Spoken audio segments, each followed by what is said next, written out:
박자입니다. 자, 한 주간의 경제 뉴스를 대학생 2명이 정리하는 프로그램입니다. 이번 주 많은 일이 있었죠? 화요일 기사부터 3월 4일 화요일자 기사부터 네, 가보죠. 요거 좋습니다. 크림 쇼크, 금융시장 강타, 루블화 증시 폭락입니다. 예, 이 크림 쇼크가 뭐죠? 뭐요? 이제 러시아와 우크라이나의 무력 충돌 우려가 있었습니다. 그래서 그렇죠. 이제 크림 반도 쪽에서 예. 온 쇼크다 해서 이제 크림 쇼크죠. 그렇군요. 네. 그러면 이 크림 쇼크가 금융시장을 강타했다는 뜻이겠네요. 그럼 이 크림 쇼크로 인해서 어떤 금융시장에 어떤 쇼크가 왔죠? 지금 루블화가 예. 사상 최저치로 하락했어요. 그 다음에 이제 증시도 당연히 폭락을 했고요. 그에 따라서 뭐 신흥국이나 한국이라든지 일본이라든지 이런 뭐 주가 지수도 전부 같이 이렇게 하락을 했습니다. 그렇군요. 지금 그러니까 이게 결국에는 네. 그 투자자들이 러시아가 지금 정치적으로 불안정하고 네네. 그렇기 때문에 이게 거기서 돈을 빼가는 거군요. 그렇죠. 일단 투자자들이 그 돈을 시장에 맡겨놨던 돈이 어떻게 될지 모르니까 일단 빼놓고 가지고 있는 겁니다. 그러면은 지금 이런 거를 환율이 이제 떨어졌을 거 아니에요? 네. 그러면은 그거를 방어하기 위해서 어떤 정책을 피고 있죠, 러시아는? 환율을 방어하기 위해서 보통 금리를 올리게 됩니다. 금리를 올리게 되면 어떻게 방어가 되는 거죠, 환율이? 금리를 올리게 되면은 이자율이 높아진 거니까 예. 뭐 외국인들 같은 경우에는 그 나라에 맡겨놓은 돈을 빼가지 않겠죠. 그쪽 금리가 높으니까. 그쵸. 그리고 그 자국에서는 예. 이제 자국의 돈들이 이렇게 돌아다니게 되는데 시장에 예. 그 시장의 돈을 그 어떤 은행이나 금융당국으로 빨아들이게 되는 효과가 있죠. 그 두 가지 때문에 자국의 화폐 가치가 예. 높아지게 되는 효과가 있습니다. 그렇군요. 네. 근데 제가 여기서 좀 관심 있게 본 거는 뭐냐면요. 네. 그 크림 쇼크로 인해서 우리나라의 그 증시도 어차피 하락했단 말이에요. 맞습니다. 근데 왜 우리나라 증시가 하락을 했냐? 그게 굉장히 궁금하단 말이죠. 뭐 심리적인 요인 아니겠습니까? 심리적인 요인, 물론 당연히 있겠죠. 네. 물론 그렇긴 한데 이제 아마 뭐 유가의 영향이 컸을 것 같아요. 우크라이나 사태에 따라서 유가가 하락할 것이라는 우려가 있는 거죠. 그 유럽의 주요 에너지 공급원인 그 러시아 파이프라인의 주 통로라고 해요. 네. 그러니까 이 가스 공급이나 이 석유 공급 같은 것에 우크라이나가 이제 중요한 역할을 하는 거죠. 예. 유가가 하락하면 당연히 유가 관련 증시가 하락할 테니까 일단 돈을 빼서 갖고 있는 거죠. 그쵸. 지금 유가 증시가 어떻게 변하나? 그쵸. 지금 잘못 변하면은 크게 잃을 수가 있기 때문에 이렇게 우크라이나 악재 정리하도록 하겠습니다.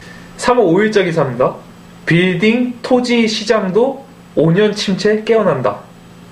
네, 지금 우리나라의 빌딩이나 토지 시장 같은 부동산 시장이 5년 침체를 깨고 이제 회복이 될 거란 기대감을 나타내고 있는 기사입니다. 예, 요 근 한 달 동안 저희가 다룬 내용도 네. 거의 이런 부동산 관련 내용이었죠. 네. 이 부동산 관련해서 지금 요즘 뭐 부동산 경기가 좀 활성화되고 있다는 그런 조짐이 보이고, 네. 이제 뭐 활성화 정책도 박 대통령이 지금 피고 있으니까. 맞습니다.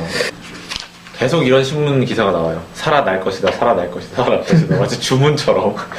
살아났다는 없고, 살아날 것 같다라고 계속 메시지를 보내면서 그쵸. 마치 이렇게 살아나라고 하면 살아날 것처럼. 약간. 근데 경제라는 게 예. 이제 경제 주체들이 사람들이니까 이게 예. 심리가 굉장히 영향이 뉴스로 약간 미쳤다니까. 그 심리를 유도시키는 게 아닐까 약간 이런 혐의도 있어요. 좀 심하게 보면 조작이라도 볼 수도 있죠. 예. 보면은 뭐 관련 기사 5개가 있는데 헤드라인만 읽어봐도 중개사 채용이 전체적으로 늘었고요. 그쵸. 첫 번째. 두 번째, 그 월세형 빌딩 있잖아요. 오피스텔 같은 거. 예. 그런 것들의 투자가 이제 늘어나서 100억 이하 중소형은 매물이 부족할 정도랍니다. 네. 세 번째로 상가 투자는 좀 저조한데 반해서 네 번째로 혁신도시나 산업단지의 토지 용지 분양률이 90%를 찍었고요. 네. 마지막 5번째로 강남 재건축에 대해서 강남 재건축에 대한 수요가 늘고 그게 수도권으로 파급이 돼서 용인이나 김포 쪽에도 중대형들이 속속 계약이 이루어진다는, 전체적으로 부동산 경기가 깨어나고 있다는 이런 내용이 되겠습니다. 이건 뭐 부동산 경기가 깨어나는 그 요인은 두 가지가 복합적으로 주된 요인으로 볼 수가 있겠는데 두 가지를. 네. 첫 번째가 이제 박 대통령의 그런 부동산 경기 활성화 정책이겠고요. 두 번째가 이제 계절적 요인이죠. 봄. 이 봄 시즌에 많은 거래가 일어나거든요, 사실상. 그 네네네. 부동산 그 거래가 많이 일어나죠. 특히 그 강남 8합권 중심으로 해가지고. 네네네. 그렇기 때문에 아마 이런 종합적인 다양한 이제 부동산 쪽에서도 이제 다양한 그런 호황의 그런 기조를 좀 보이는 게 아닌가 싶습니다. 맞습니다. 예. 목요일 기사죠? 목요일 기사. 예, 3월 6일. 예. 돈 풀어 7.5% 성장 지킨다. 이런 기사가 되겠어요. 진짜 이 기사가 정말 예. 기가 막힙니다. 예, 이 시진핑 시진핑. 주석, 리커창 총리. 예. 소름이 돋죠? 진짜 이 두 명의 콜라보레이션 아주 진짜 최고입니다. 멋있어요. 예. 일단 중국이 7.5% 성장을 하고 있어요. 계속 그렇게 하고 있었어요. 예. 하고 있는데 내년에 이제 성장 목표를 7.5%를 다시 이렇게 찍었습니다. 예. 그래서 경제 개혁과 경제 성장을 동시에 하겠다는 그 포부를 내비친 거죠. 근데 이게 왜 이슈가 되느냐? 기존처럼 7.5%인데 지금 중국은 부동산 거품, 뭐 과잉 생산, 그림자 금융, 그 다음에 부채가 너무 많다. 예. 이런 얘기들 때문에 이 성장률이 불가능하고 잠재 성장률이 지금 6%대로 예상되고 있어요. 예. 예. 하지만 이 시진핑 주석은 그냥 우린 7.5% 찍겠다. 그러니까 이 시진핑의 그런 그 경제 정책의 그 마인드는 네. 이제 성장이 곧 최선의 방법이다라는 거죠. 경제 성장이. 그렇죠. 그렇죠. 그 맞는 말씀이고 거기다가 이제 원래 부채가 이제 걸림돌인데 예. 부채 때문에 6%밖에 안 될 것 같다 이랬는데 시진핑이 이렇게 한 거죠. 아 부채는 무시하고 개돌하겠다. 아, 그쵸. 7.5%를 향해서. 그렇죠. 예, 맞습니다. 예, 우리 그러니까 따고. 진짜 과감한 정책이죠. 사실상 부채를 무시하기는 쉽지 않잖아요. 그렇죠. 맞습니다. 근데 솔직히 지금 이 시진핑 주석의 리커창이 총리 같은 경우에 네. 일단 이 두 명은 그렇게 가는 그 정책을 봐도 그렇게 큰 리스크가 없겠다라고 판단을 한 거겠죠. 맞습니다. 이제 해외 언론은 이걸 두고 뉴노멀이라는 말을 쓰고 있어요. 예, 그러니까 이게 새로운 어떤 새 시대의 흐름이라는 뜻이죠. 예, 예. 그래서 그 얘들이 이제 행정심사나 그 절차를 축소하고 뭐 예결 사항 공개하고 그다음에 중국인데 이제 국유 독점 개혁까지 민영화까지 거의 감수를 한단 말이죠. 그렇죠. 그래서 어떤 통화 정책을 확 이렇게 풀어주고 어떻게든 해달라는 대로 시장에 다 맞춰줄 테니까 내수에 올인을 해가지고 무조건 7.5% 무조건 찍겠다. 찍고 말겠다 이런 거예요. 그렇죠. 7% 계속 찍어가지고 어떻게든 성장시켰다. 정말 의지의 중국인 그런 느낌이 들고 있어요. 그렇죠. 아니 그러니까 지금 이 정책을 쓰는 거는 네. 예전에 이제 수출 위주의 네네. 위주의 그 성장이었다면 지금 이제 내수 소비를 활성화시켜가지고 그거에 따라서 이제 경제 성장하겠다라는 네. 걸로 볼 수가 있겠고요. 중국이 지금 전환점이거든요. 그렇죠. 예전에 제조업 위주의 그 중국에서 그쵸. 서비스업 위주로 이제 그 그래프가 이제 뒤바뀌어가는 그런 예, 순간이기 예. 때문에 맞습니다. 네. 예, 어떻게 되는지 참 기대가 됩니다. 예. 좀 더 지켜봐야겠죠. 맞습니다. 이거랑 또 연관을 지어서 또 볼 수가 있는 게 오늘자 기사죠? 이제 3월 10일자 오늘 기사입니다. 당선입니까? 중 수출 쇼크 18.1% 감소. 예. 네. 오늘 나온 기사인데 이거는 이제 그 중국의 무역 수지가 네. 2월 달에 230억 불이 줄었다. 아, 빨간불 들어왔어요. 예, 예. 그러니까 230억 적자다라는 걸 이제 말하고 있습니다. 맞습니다. 그러니까 이걸 봤을 때는 이거는 거의 리커창하고 이제 그 시진핑이 네. 거의 그냥 이 7.5%를 무조건 늘리겠다라는 이런 뭐 재정 확대라든가 뭐 이런 걸 통해서 이런 거 늘리겠다는 게 사실상 불가피하지 않았나라는 생각도 들어요. 네네네. 그렇죠. 그러니까 이 수출이 이렇게 쇼크를 먹으니까 이제 그거를 상쇄시키기 위해서는 내수 경기를 활성화시키는 방법이 맞습니다. 가장 효과가 좋겠다라고 판단했을 수 있다는 거죠. 맞습니다. 이제 아마 재정하고 통화정책을 움직여가지고 경기를 아마 부양시키려고 엄청난 노력을 쏟아부을 것 같습니다. 예, 부단히 노력할 거로 예상이 되고요. 네. 예, 자, 3월 7일 금요일자 예, M&A 규제 확 풀어 위기의 해운 살린다. 예. 자, 요 기사가 상당히 재밌었어요. 이거 재밌는 기사였죠? 근데 뭐 이렇게 뭐 그 안쪽을 속속들이 들여다볼 필요는 없고, 이 해운이 그 굉장히 위기예요, 우리나라가. 예. 어떤 의미에서 위기가 되는 거죠, 이 해운이? 일단 한진해운, 예. 현대상선, 예. 우리나라 업계 1위, 2위인데 예. 세계에서 8위, 16위 하고 있습니다. 예, 예. 얘네가 부채 비율이 1000%가 넘었어요. 상당한 부채 비율인데요. 원래 근데 조선이랑 해운은 부채 비율이 높긴 합니다. 왜냐 원래 그 조선이라는 게 그 수주를 미리 받아서 예. 하기 때문에 그 어떤 그 일종의 매출 채권 개념이 들어가서 원래 부채 비율이 높긴 해요. 그렇군요. 일반적인 제조업이랑 다르긴 해요. 예. 그렇긴 하다만 1000%는 좀 그렇죠. 도가 지나치다는 거죠? 우리나라 단기 순손실, 해운사 단기 순손실이 보면은 쭉 계속 마이너스를 찍고 있거든요. 예. 왜 해운이 위기인가 보면은 여기 P3라는 게 있어요. 그러니까 세계 1위에서 3위 간에 해운사 동맹체가 있다. 예. 그러니까 덴마크의 머스크를 필두로 해서 그 해운사 1, 2, 3위를 합치면은 세계 1, 2, 3위를 합치면은 그 점유율이 한 40% 됩니다. 예. 근데 보면 우리나라 1위나 한진해운이 3%밖에 안 돼요. 예. 현대상선 우리나라 2위인데 2%밖에 안 됩니다. 예. 이 40%인 애들이 뭘 하냐면 치킨 게임 하는 거죠.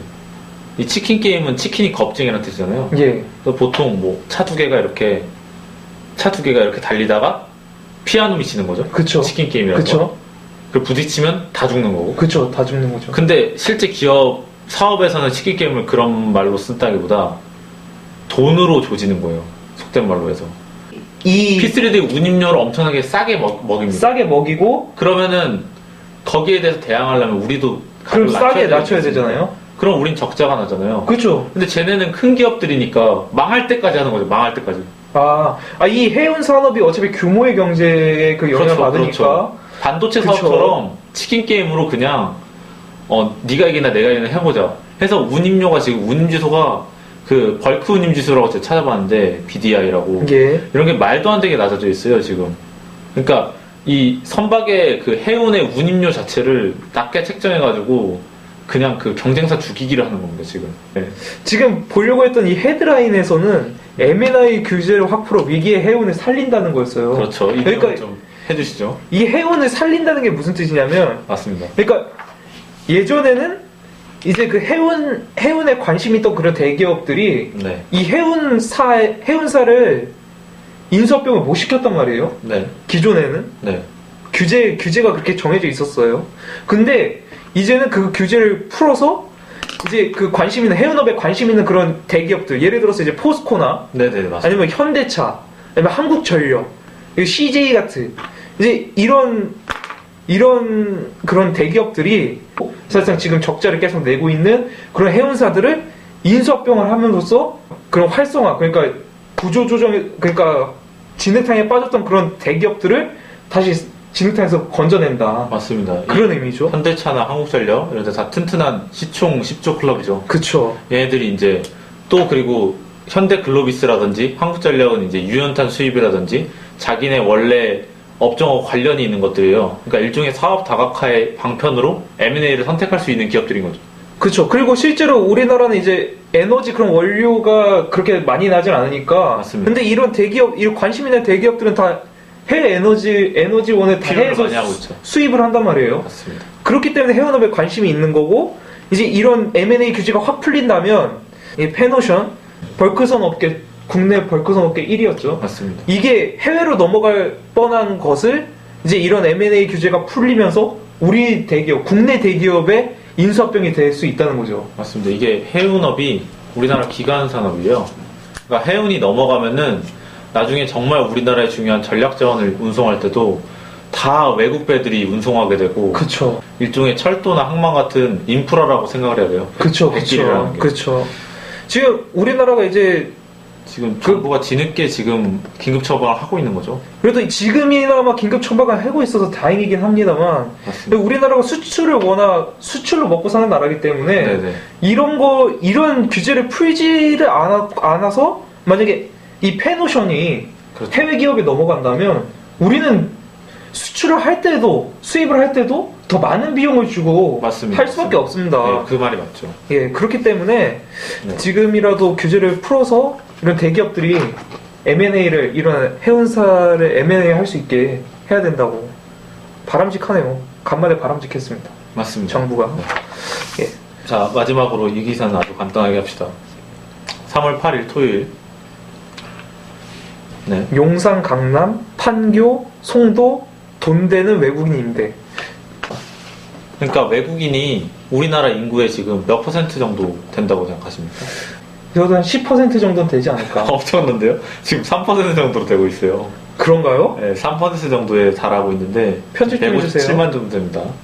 그래서 이제 외국인을 대상으로 하는 게 돈이 된다는 거죠. 게스트 하우스라든지 예. B&B라 그래서 베드 앤 브렉퍼스트. 그러니까 집을 제공하고 아침에 아침밥까지 주는 데를 말합니다. 이런 데들이 이제 많이 늘어나서 그 특급 호텔이 13.3%예요, 외국인 이용률이. 예. 관광 호텔이 21%고, 예. 근데 이제 홈스테이나 B&B 같은 도시 민박이 17.7%. 그러니까 그만큼 외국인들의 수요가 많아졌다는 겁니다.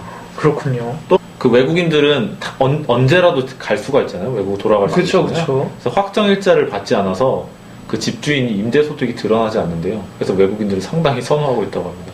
아, 그렇죠. 일종의 편법적인 탈세라고 해야 되나요? 그 다음에 이제 외국인들은 상대적으로 집세에 둔감하다는 거죠. 그냥 이곳 물가가 이렇겠거니 하는 데다가 유학생들은 집에서 붙여주니까. 그쵸. 이번 주 한 주 기사였습니다. 네, 다음 주에 12화로 찾아뵙도록 하겠습니다. 감사합니다.